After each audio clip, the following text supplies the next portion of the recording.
دہشت گردی دہشت گردی ایک ایسا موضوع ہے جو گزشتہ دہائی کے دوران میں بین الاقوامی سطح پر سب سے گمبھیر مسئلہ بنا ہوا ہے۔ ایک انگریز فلاسفر دہشت گردی کی تعریف یوں کرتا ہے: دہشت گردوں کا سیاسی عمل میں حصہ لینے کا مقصد بے چینی پیدا کر کے سیاسی نتائج کا حصول ہوتا ہے۔ انسانی زندگی کے بارے میں مختلف لوگوں کی مختلف رائے ہیں۔ کچھ لوگ زندگی کو عیش و آرام اور سکون کا گہوارہ قرار دیتے ہیں۔ کچھ کے لیے زندگی پھولوں کی سیج اور خوشیوں کا گلدستہ ہے۔ کچھ افراد کے نزدیک زندگی کانٹوں کی بلا اور غم و تکلیف کا نام ہے۔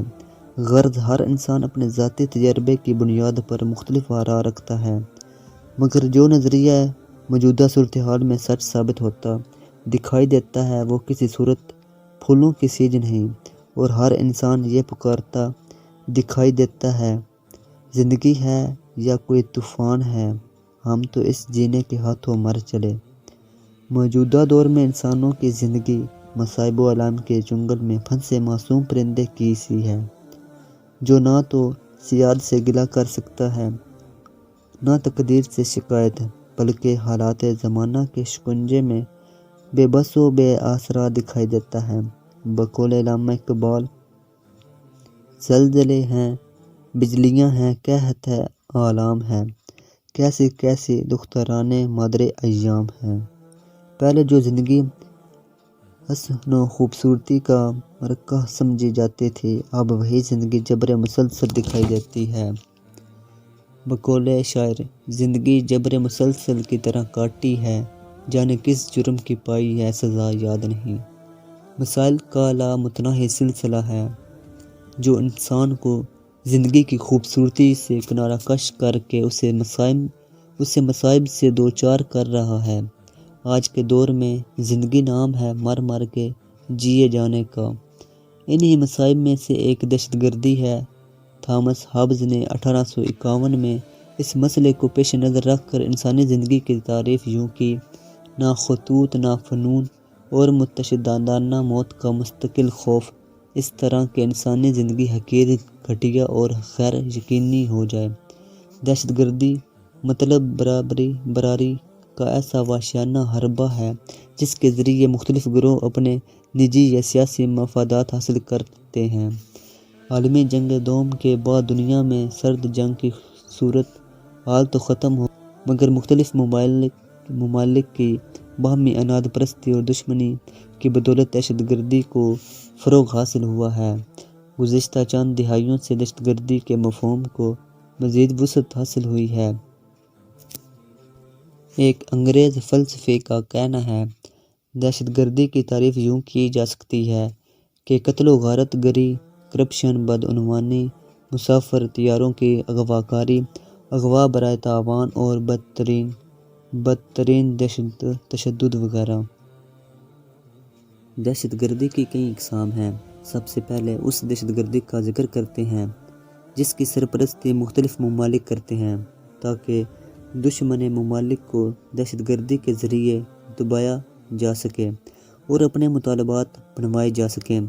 اس ضمن میں امریکہ کی CIA، بھارت کی RA اور اسرائیلی ایجنسی ہو گئی، مگر مختلف موساد سرگرم ہیں۔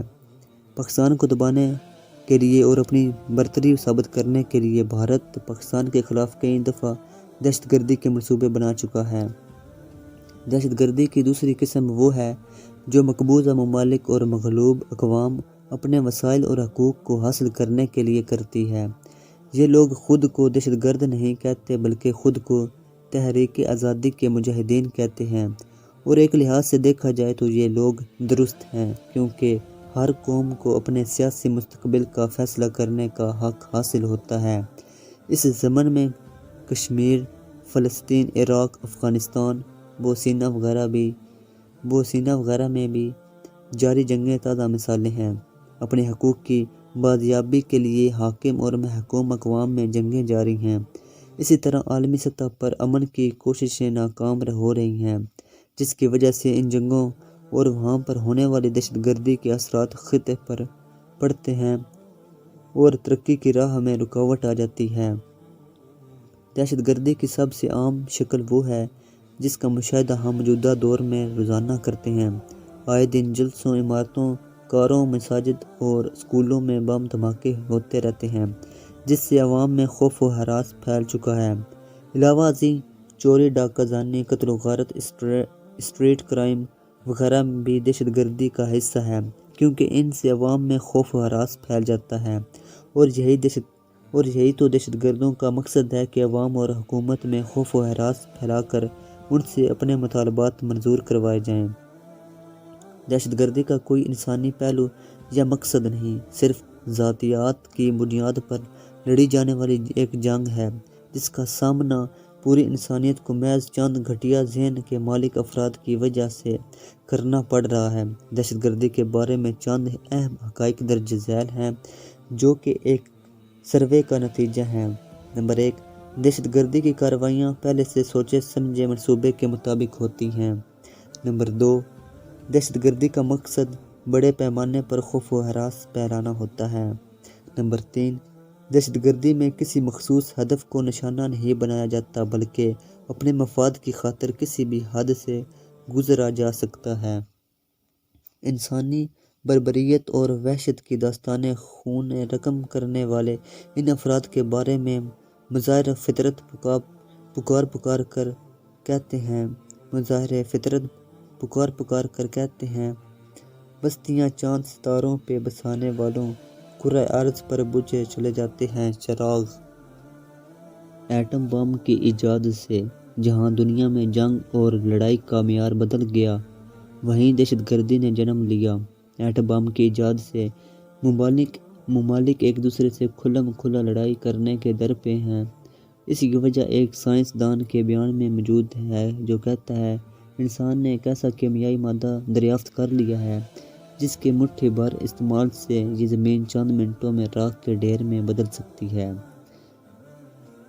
ایک اور سائنسدان کا کہنا ہے، ایٹمی جنگ میں فاتح نہیں ہوں گے، بلکہ وہ ہوں گے جو زندہ بچ جائیں گے۔ اس صورتحال کے پیش نظر ممالک اپنی ذاتی عداوت اور دشمنی کی خاطر دوسرے ممالک میں تخریبی کارروائیاں اور دہشت گردی کے اقدام کی سرپرستی کرتے ہیں۔ ایک سروے کے مطابق بدنام زمانہ بھارتی ایجنسی راک کے 35,000 کارندے پاکستان میں موجود ہیں۔ اس کے علاوہ تامل ٹائیگرز اور روسی ایجنسیوں کے کارندے اس صورتحال کے بگاڑنے میں اہم کردار ادا کر رہے ہیں۔ دہشت گردی کی ایک لہر نے حالیہ ورلڈ ٹریڈ سینٹر کی تباہی کے بعد دنیا کو اپنی لپیٹ میں لے لیا۔ چند نامعلوم افراد نے امریکی مسافر طیارے کو اغوا کر کے World Trade Center, New York اور واشنگٹن میں پینٹاگون یونٹ سے جا ٹکرایا۔ ان عمارتوں کی تباہی سے بڑے پیمانے پر نقصان ہوا۔ امریکہ نے اس واقعے کا ذمہ دار مسلمانوں کو ٹھہرایا اور دہشت گردی کے خلاف عالمی جنگ کا اعلان کیا، اور پاکستان کو بھی اپنے اتحادیوں میں شامل کیا۔ اس دہشت گردی کے خلاف کی جانے والی نام نہاد جنگ کی آڑ میں امریکہ نے نہ صرف افغانستان پر حملہ کیا بلکہ عراق میں بھی جنگ شروع کر دی اور دہشت گردوں کو مارنے کے بہانے لاکھوں بے گناہ انسانوں کو قتل کیا۔ اس جنگ کے اثرات پاکستان پر بھی پڑے۔ پاکستان ہمیشہ سے ہی تخفیف اسلحہ کا حامی رہا ہے، لیکن امریکہ نے پاکستان کے اندر ہی دہشت گرد پیدا کر دیے جن سے پاکستان آج حالت جنگ میں ہے۔ امریکہ ہمیشہ کی طرح اپنی اجارہ داری دکھانے کے لیے پاکستان کی سلامتی کے خلاف اقدامات کرتا آیا ہے اور انہیں دہشت گردوں کے خلاف جنگ کا نام دے کر پاکستان کے مفادات کو ٹھیس پہنچاتا رہا ہے، اور حالیہ عرصے میں وزیرستان اور فاٹا میں ڈرون حملوں کے ذریعے 35,000 لوگوں کو قتل کر چکا ہے، اور اس کو پوچھنے والا کوئی نہیں۔ حالانکہ سب سے بڑا دہشت گرد خود امریکہ ہے، کیونکہ دنیا کا قانون کہتا ہے کہ ہر شخص بے قصور ہے جب تک اس پر الزام ثابت نہ ہو جائے۔ ابھی تک آدمی صید زبوں شہر یاری ہے، قیامت ہے کہ انسان نوح انسان کا شکاری ہے۔ دہشت گردی کے ضمن میں ایک اور الزام اسلام اور مسلمانوں پر عائد کیا گیا ہے کہ وہ دنیا میں دہشت گردی پھیلا رہے ہیں، اور اسلام دہشت گردی سکھاتا ہے، حالانکہ حقیقت اس کے برعکس ہے۔ اسلام سچا دین ہے جو فطرت کے قریب تر ہے۔ اسلام دنیا میں امن کا خواہاں ہے، اس نے تو یہاں تک کہہ دیا مسلمان کا بھائی ہے، وہ اس سے وہ چیز نہ لے جو وہ خوشی سے نہ دے، اور خود کو ناانصافی سے روکو۔ امن و آشتی کو فروغ دینے والا دین فطرت بھلا دہشت گردی کی تعلیم کیوں دینے لگا؟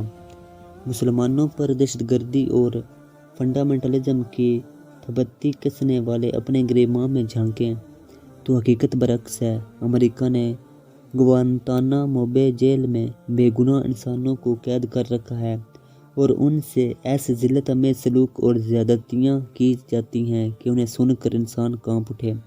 کیا یہ دہشت گردی نہیں ہے؟ اسلام کو دہشت گردی کا گڑھ قرار دینے والے اپنے اقدامات پر غور کریں۔ حال ہی میں قرآن پاک کو نظر آتش کرنے والے یورپیوں کی منافقت اور حقیقت سامنے آ گئی ہے کہ وہ کس قدر تنگ نظر ہیں اور ان میں دوسروں کو برداشت کرنے اور رواداری کے اوصاف نہیں۔ اہل ہوش میں گرم ہے پھر جنگ اقتدار، شعلوں کی زد میں سارا گلستان ہے دوستوں۔ اس کے علاوہ دہشت گردی کی ایک بڑی وجہ جہاد کے تصور کی غلط ترجمانی ہے۔ اسلام ایک ایسا مذہب ہے جو مغرب میں غلط نظریات اور تصورات کی بنیاد پر متعارف ہے۔ مسلمانوں کو انتہا پسند، شدت پسند اور تعصب پسند افراد گردانا جاتا ہے جو محض اپنے مذہب کے علاوہ ہر دین و مذہب اور ہر فرقے کے افراد کے خلاف ہے۔ اس کے برعکس مسلمان ممالک میں کوئی منظم میڈیا کی سہولت ناپید ہے جو مغرب کی اس تصور کی تردید کر سکے۔ جہاد اور دہشت گردی میں زمین و آسمان کا فرق ہے۔ اس طرح آزادی کی تاریخیں اور اپنے حقوق کے دفاع کی کوششیں کو بھی دہشت گردی کے زمرے میں شامل نہیں کیا جا سکتا۔ فلسطین کے لوگوں کی اسرائیلی قبضے سے رہائی کی تحریک، آزادی کشمیر کی تحریک جو ہندوستان کے خلاف جاری ہے، قطعاً دہشت گردی نہیں، مگر مخالف افراد اسے دہشت گردی قرار دیتے ہیں۔ بقول فلاسفر، اگر ہم ان کی تحریک کو پسند کریں تو وہ آزادی کے متوالے وگرنہ دہشت گرد۔ یہ محتسبانہ سوچ ہے جو بہر صورت بدلنی جانی چاہیے تاکہ ہماری آئندہ نسلیں دہشت گردی کے خطرناک نتائج سے بچ سکیں۔ اگر بین الاقوامی سطح سے ہٹ کر قومی سطح پر دیکھا جائے تو دہشت گردی کو پروان چڑھانے میں بہت سے عناصر کار فرما ہیں۔ سب سے پہلے تو یہ کہ جب لوگوں کو ان کے حقوق نہ ملیں، انصاف نہ ملے، روٹی کپڑا اور مکان نہ ملے تو وہ دہشت گردی پر اتر آتے ہیں اور دہشت اور انتشار پیدا کر کے حکومت سے مطالبات پورے کرانے کی کوشش کرتے ہیں۔ پتھر تو نہیں ہوں کہ میں لب اپنے نہ کھولوں، گر منہ میں زباں ہے تو بتا کیسے نہ بولوں۔ مہنگا ہے بھرے شہر میں انصاف کا سودا، میں سچ کے ترازو میں کہاں تک اسے تولوں۔ عالمی انسانی حقوق کا چارٹر یعنی خطبہ حجت الوداع انسانیت کو حقوق کی یقین دہانی کراتا ہے اور اعلان کرتا ہے کہ تمام انسان حقوق میں یکساں ہیں اور انصاف کے حصول اور قانون چارہ جوئی کا حق رکھتے ہیں۔ لیکن ایسے معاشرے میں جہاں لوگوں کو ان کے حقوق میسر نہ ہوں، انصاف کی فراہمی نہ ہو، قانون سب کے لیے یکساں نہ ہو تو طبقاتی کشمکش پیدا ہو جاتی ہے۔ اس طبقاتی کشمکش میں امیر تر اور غریب تر ہوتا چلا جاتا ہے۔ نتیجتاً غریب اور استحصال کا شکار لوگ حکمرانوں اور ایلٹ طبقے سے بدلہ لینے کی کوشش کرتے ہیں، کبھی اغوا برائے تاوان کی شکل میں اور کبھی ڈاکہ زنی اور وارداتوں کی شکل میں، جس سے معاشرے کا امن و امان برباد ہونا شروع ہو جاتا ہے اور دہشت گردی حاوی ہو جاتی ہے۔ دہشت گردی کے گمبھیر اور خطرناک مسئلے سے نپٹنے کے لیے ایک مضبوط لاہ عمل کی ضرورت ہے۔ سب سے پہلے تو لوگوں کو حقوق کی یکساں فراہمی کو یقینی بنایا جائے تاکہ کسی کی حق تلفی نہ ہو۔ اس سے معاشرے میں توازن، برابری اور امن قائم ہوگا۔ دوسرا، تعلیم کو عام کیا جائے اور یکساں نظام تعلیم رائج کیا جائے تاکہ غریبوں کے دل میں نفرت اور تشدد کے جذبات نہ ابھریں۔ جن علاقوں میں تعلیم کا ذریعہ صرف اور صرف مدرسے اور خانقاہیں ہیں، وہاں پر جدید تعلیم بھی شروع کی جائے۔ اس سلسلے میں اہم اقدامات کیے جائیں کہ عام لوگوں کو سکھایا جائے کہ کیا غلط ہے اور کیا ٹھیک، کیونکہ معاشرے میں لوگوں کی اکثریت صحیح اور غلط چیز میں فرق کو نہیں سمجھ پاتی اور یہی ناسمجھی میں دہشت گردی اور تشدد پر اترنے پر مجبور کر دیتی ہے۔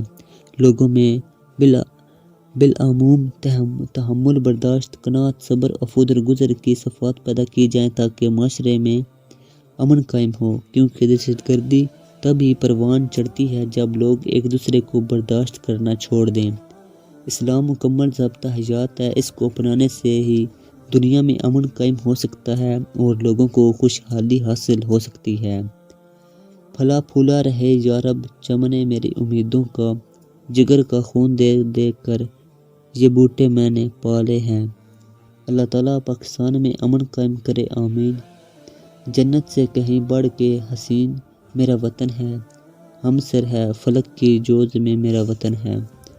درجہ بالا موضوع ایک وسیع اور وضاح طلب ہے جس کا حق ادا کرنا علمی کوتاہی اور قلمی لکنت کے بدولت ممکن نہیں۔